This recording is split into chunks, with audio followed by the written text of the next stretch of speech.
Good day, everyone. Welcome to the second episode of Bendigo Decides 2014. I'm Lewis Adams. This is Tom O'Callaghan. And we're here to talk politics and Bendigo. Alright, it's been a week since the last time we've caught up, and since then, the state budget has been unveiled. Yeah. What are the ramifications of that? Well, nothing that we didn't already know, because the state government basically treated it as a typical election year budget and said what everything was going to be. All the major promises have already been announced now. We know about the transport stuff that's happening down in Melbourne. We know about the big infrastructure sales that are going to take place, selling off public assets in order to fund a whole bunch of stuff. So that'll be Port of Melbourne being sold off and Bendigo Bank buying up the Rural Finance Corporation, which we talked about last time. Yeah, basically, depending on who you talk to will depend on whether or not people are happy about that. I know there are a few farmers that are a bit sceptical about that particular decision. Yeah. So well, I think that would be a bit up in the air, but it's still probably too early to say exactly how it's going to work out. And I think actually farmers, because they're all businessmen, they'll probably end up loving it. I think, provided there's no monumental screw up in terms of how the sale goes ahead.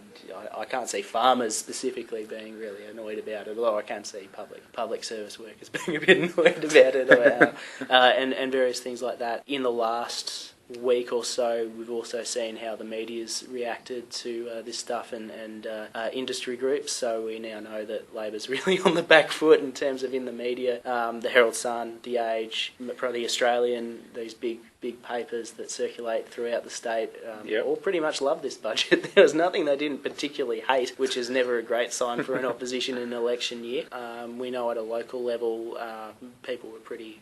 The local media was pretty happy about it, though probably in the days afterwards, maybe they've turned a little bit on the budget, and we'll talk about that a bit later. I know that the Bendigo Weekly ran something with Greg Bickley, an opinion piece by him talking about the points of the budget, and we had a local columnist, Peter Kennedy, talking up how much Bendigo gets out of the budget, taking issue with some of Jacinta Allen and Marie Edwards' criticisms of the budget as some kind of hoax. And really, I think it's just the overall media reception has been quite positive for the budget, or at least it was the first couple of days. There's always that couple of days where people are sort of mulling it over and going through everything. And you touched on some of the criticisms of the budget, specifically Marie Edwards and Jacinta Allen. What have they been saying? Well, they don't like it. They think that it's all a bit of trickery, a bit of smoke and mirrors. Yep. The opposition has, well, for the last couple of years, been talking about this government as a do-nothing government, one that's all talk and no action, or not even very much talk,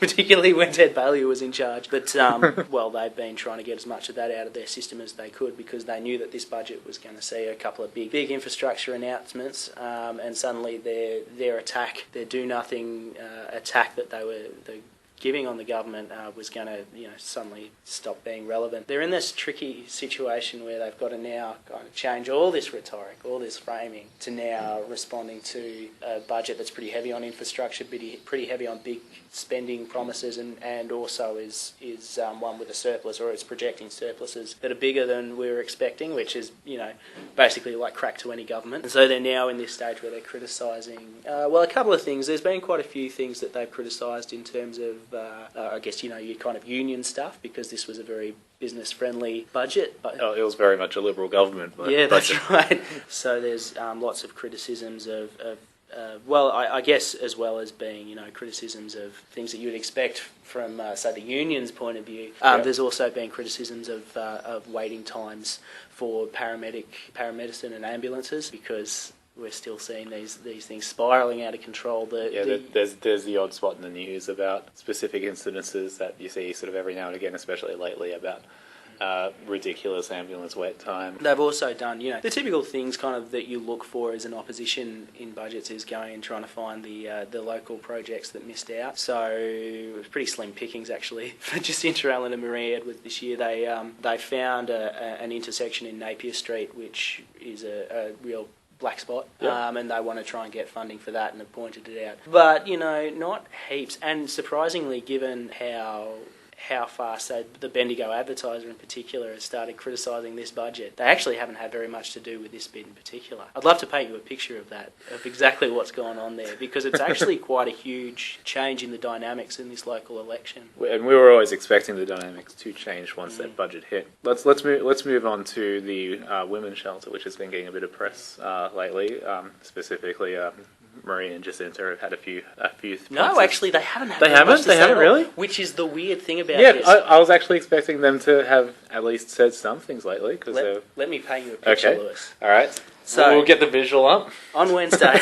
The Bendigo Advertiser goes out and gives its budget coverage. And it talks about everything, all this positive stuff that's happening, and it talks about some of the things that have missed out. And one of the things it talks about is the Annie North's plans to try and build a women's shelter on a disused site in Bendigo. It's been being knocked around since 2011, this idea, and they've got the site there ready to build on, but they just need funding. And this came up in the Bendigo Advertiser's coverage. Yep. Sometime between that Wednesday and that Saturday, the Bendigo Advertisers decided, no, let's go hammer and tongs on this, because of course local newspapers, and the Bendigo Weekly's got on top of this too, but local newspapers aren't just there to talk about what's happening in regional areas. They also take it upon themselves to advocate for various issues that they believe are in the community's interests. They've decided that it's about time for the Annie North to get the Annie North Women's Shelter to be built, and they're now starting to put pressure onto everybody in the election campaign. On Saturday, they ran a front page photo, whole page taken up with a picture of Dennis Napthine looking a bit clueless, and running 5 reasons why we should build this centre, the pros, and then the cons. And there was nothing, a bunch of question marks they typed up on the page. You turn the page and look at the next stories, and they're all by Nicole Ferry, who's a senior journalist at the AD, and tends to punch hard. When she wants to write something, she punches with a bit of weight. Talking about this women's centre, it's completely changing, I suspect, the dynamics, at least of how what people are going to be speaking to in the next little while, candidates are going to be speaking to and talking about. Well, let me put it like this. Just say Jacinta Allen and Marie Edwards had been quoted in these articles on Saturday. They would have gone out and said, oh, well, look what's happening. Isn't it bad that the Liberal Party and the Coalition isn't doing anything? Aren't they awful? That's fine. But then, of course, the next part down of that section would be the Liberal Party saying, well, actually, we've got this plan, right? And they do have a plan for women's shelters. It involves building 8 new women's shelters. That's what the budget allowed for, but not in Bendigo, across the state in various areas. But the problem is that suddenly the Bendigo Advertiser is actually going out and covering and in fact advocating for the Just Build It campaign, a campaign that the Annie North organisation is doing themselves. So suddenly, rather than having this thing where you've got one side versus the other and this is their respective plans, what you've got is stories that start like this. Women and children are being turned away from women's shelters every night. Then you'll have the next section will be, here's an example of a woman and child who's being turned away every night. And then under that you've got stuff from the Liberal Party, although they haven't had a heap of chances to respond, saying, well, hey, we've got this plan and it involves eight things. Suddenly you're weakening your capacity to talk about this plan that you have as the coalition members. And there's been at least, I've counted at least 6 stories in the Bendigo Addy, and I know of at least one that's been published online, that was published online by the Weekly, saying that they absolutely support this campaign that Annie North are doing, and they want to help put pressure on local candidates. Suddenly, you've got this situation where people like Jack Lyons, people like Greg Bickley, the two Liberal candidates, and whoever ends up becoming the national candidate, suddenly they're not able to really talk about this plan, this multifaceted plan involving stuff outside of Bendigo. They've now got to talk about the reason why wouldn't you build something here? And it's not going to be taken as, oh, well, the Labor Party might say this, but we've got this plan. Suddenly, if you don't do anything, if you don't advocate for this, you're the idiot who didn't advocate for something that protects women and children in Bendigo. A small thing, it's called the Just Build It campaign, and the key word there is just. Just build it. It's that easy. It's very awkward considering they almost, on this issue, find themselves going up against the media.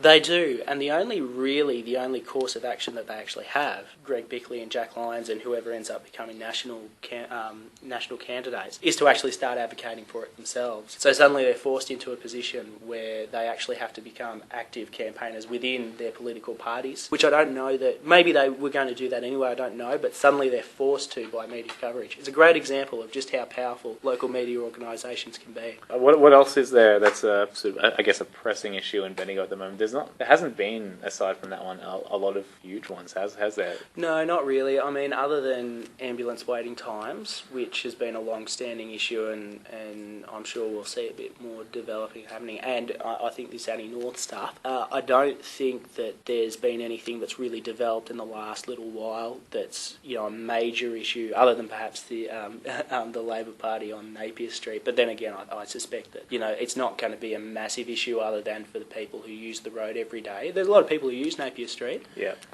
But, you know, really it's a bit of a 6 of 1 kind of thing with those kind of infrastructure things, given that the government's funding the Ravenswood intersection upgrade, which was a real problem. That was a real black spot in one of the most dangerous intersections in Victoria. Do you get the feeling that this Napier Street thing is just, it's more existing as an issue, as something to talk about? It's one that you kind of grasp at because you know you're going to have a bit of a hiding over the next little while, so you just look for anything that you can that you know will get into the local papers. Because really, now that I guess we're in the stage where the politics of the budget are going to start subsiding now, so I guess you don't have to keep grasping for things, but you did over that time, over that week and a bit. Now, let's talk about another issue that, not specifically in Bendigo, but another issue that has been coming up at the state level is transport. Yeah, transport's a big one, particularly in Melbourne. Yep, there's been a few words thrown here and there, a few justifications for plans. Well, you're saying Matthew Guy said the other day in response? I believe it was him, I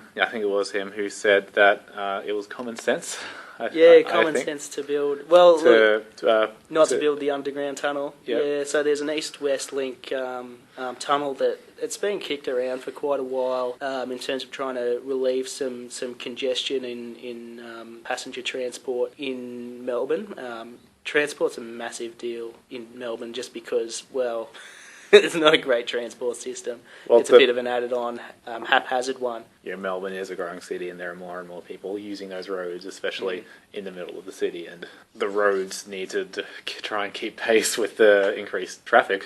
Yeah, and part of the plan that I think the Labor Party had was to put in a big tunnel underneath parts of Melbourne, and the Liberal Party's not particularly keen on that idea. They think it's far more cost effective to go with some other stuffs and make more use of roads and overground railway systems rather than take heaps of time to build massive tunnels underground. They also want to try and make it a bit more flexible too, so that they can put some long-term, a little bit longer-term relief into the system for all those people who are using public transport at the moment. But that's really a big issue, particularly for metropolitan users. Not so much for, you know, outside of the metropolitan areas. There is a couple of lines from Ballarat down to Melbourne, and maybe from Bendigo and various other regions down to Melbourne that will come up in this election campaign. They haven't been really focused on yet, I think, because critical needs and also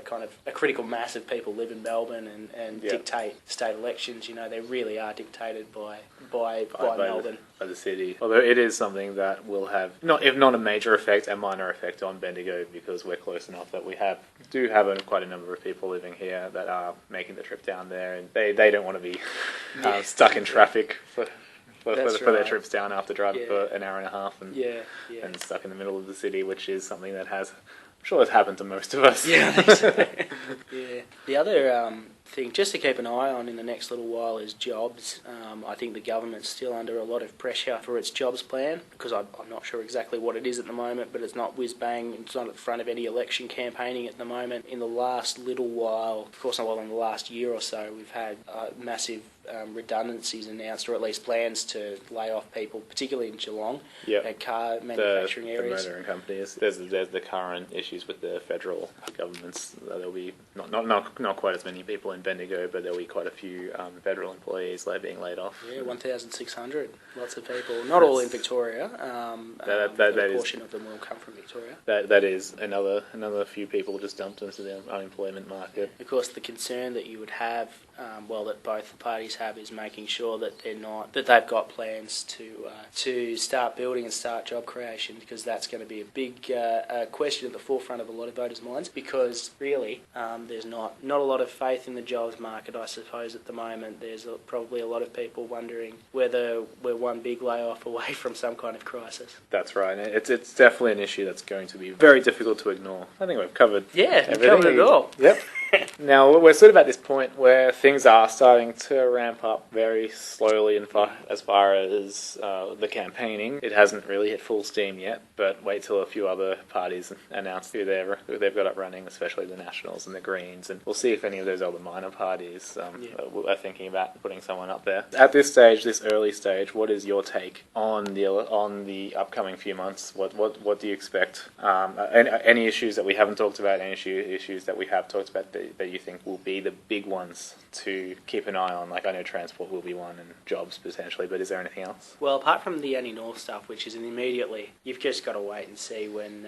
I think it's really not a question of if, but when the Liberal and the coalition candidates agree to this stuff. I mean, for the Labor Party too, they've got to say it is, but it's easier for them because they have already talked about it for a bit, even if it hasn't been as much lately. That's right, yeah, and I have seen stuff on Twitter, and they have talked about this kind of stuff. I mean, that's probably the really interesting immediate thing to see, exactly when they actually come out and say they're for this development, and see exactly how much support they're going to give. Are they going to be actively lobbying for this thing? That's probably immediately the one that I would think. At the local issues, I think the other local issues to keep an eye on is how all this stuff about law and order plays out. I know that today there was something online on the Weekly's website about rising crime and in Bendigo. The figures are saying that it's gone up a little bit, and at the same time, I think it was either Marie Edwards or Jacinta Allen was linking that to a drop in the amount of police in Bendigo from 135 to about 116